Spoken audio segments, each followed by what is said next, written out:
Selamat pagi Bapak dan Ibu, para devosan kerahiman ilahi. Bacaan hari ini dari buku harian Santa Faustina, nomor 472 sampai dengan 474. Pada hari berikutnya, dalam misa kudus, sebelum pengangkatan hosti dalam doa syukur agung, roh ini mulai melakukan kata-kata ini. Kudus, kudus, kudus. Suaranya seperti suara 1000 makhluk. Sama sekali mustahil untuk merumuskannya dengan kata-kata. Tiba-tiba rohku berpadu dengan Allah. Dan pada saat itu juga aku melihat keagungan dan kekudusan Allah yang tak terselami. Dan pada saat yang sama, aku menyadari kehampaan diriku sendiri. Lebih jelas daripada kapanpun sebelumnya.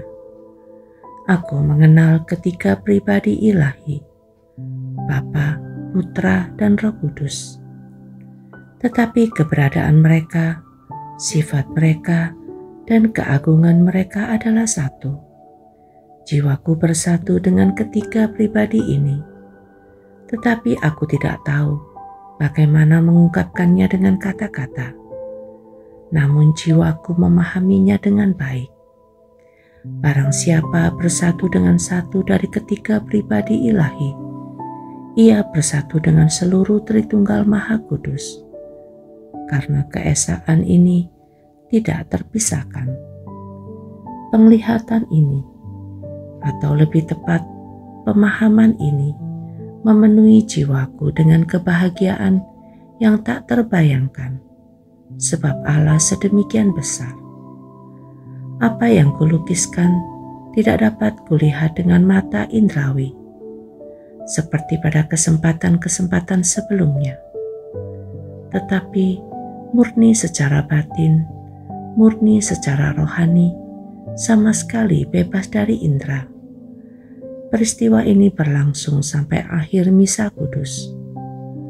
Peristiwa ini sekarang sering terjadi padaku dan tidak hanya di kapel, tetapi juga di tempat kerja, dan kadang-kadang terjadi ketika aku tidak begitu mengharapkannya. Ketika Bapa pengakuanku pergi, aku mengaku dosa kepada Uskup Agung. Ketika aku mengungkapkan pengalaman jiwaku kepadanya, aku mendapat jawaban ini. Putriku, persenjatailah dirimu dengan kesabaran yang besar. Kalau hal-hal ini datang dari Allah, cepat atau lambat akan terlaksana. Maka tenangkanlah hatimu. Dalam masalah ini, aku memahami engkau sepenuhnya, putriku. Dan sekarang mengenai gagasanmu untuk meninggalkan kongregasi dan mendirikan suatu kongregasi lain. Jangan menuruti gagasan-gagasan seperti itu, karena ini bisa menjadi suatu godaan batin yang serius. Sesudah pengakuan dosa ini, aku berkata kepada Tuhan Yesus, "Mengapa Engkau menyuruh aku melaksanakan hal-hal yang sedemikian, tetapi tidak membuka kemungkinan untuk melaksanakannya?" Kemudian, sesudah komuni kudus, aku melihat Tuhan Yesus di kapel kecil yang sama tempat aku pergi mengaku dosa. Ia menampakkan diri dengan cara yang sama sebagaimana dilukis dalam gambar kerahiman ilahi itu. Tuhan berkata kepadaku, "Jangan bersedih, aku akan membuat dia memahami hal-hal yang aku minta darimu." Ketika kami keluar, Uskup Agung tampak sangat sibuk, tetapi ia menyuruh kami kembali dan menunggu sebentar. Ketika kami masuk ke kapel lagi, aku mendengar suara ini dalam jiwaku.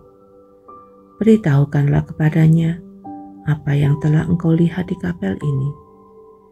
Pada saat itu juga Uskup Agung masuk dan bertanya, apakah kami memiliki sesuatu untuk disampaikan kepadanya. Tetapi meskipun telah diperintahkan Tuhan untuk mengatakan kepadanya, aku tidak dapat mengatakannya sebab ada suster lain bersamaku. Satu nasihat lagi aku terima dari pengakuan dosa itu. Memperoleh kerahiman bagi dunia adalah gagasan yang besar dan indah. Banyaklah berdoa, suster. Mohonlah kerahiman bagi para pendosa. Tetapi lakukanlah itu dalam biaramu sendiri. Hari berikutnya, Jumat 13 September 1935. Pada malam hari ketika aku berada di dalam kamar, aku melihat malaikat, pelaksana murka ilahi. Ia mengenakan pakaian yang menyilaukan. Wajahnya sangat cemerlang, di bawah kakinya ada segugus awan. Dari awan itu ledakan petir dan halilintar meluncur ke arah tangannya. Dan dari tangan ini, petir serta halilintar itu keluar dan kemudian menyambar bumi. Ketika aku menyaksikan tanda murka ilahi yang siap menyambar bumi ini, dan khususnya suatu tempat tertentu, yang karena alasan-alasan yang tepat tidak dapat kusebut namanya, aku mulai memohon kepada malaikat agung itu untuk menangguhkannya sejenak, dan dunia akan menyesal.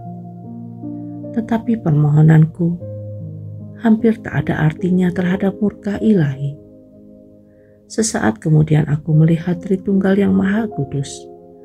Kuasa keagungannya menembus jiwaku dalam-dalam, dan aku tidak berani mengulangi permohonanku. Pada saat itu juga aku merasakan dalam jiwaku kuasa rahmat Yesus yang ada dalam jiwaku. Ketika aku menyadari rahmat ini, serta-merta aku direnggut ke hadapan tahta Allah. Oh, betapa besarnya Tuhan dan Allah kita, dan betapa tak terselami kekudusannya. Aku tidak akan mencoba melukiskan keagungan ini, sebab kelak kita semua akan melihat Dia seperti adanya. Aku mulai mengajukan pembelaan kepada Allah untuk dunia dengan kata-kata yang didengar dalam hati. Yesus, Engkau andalanku.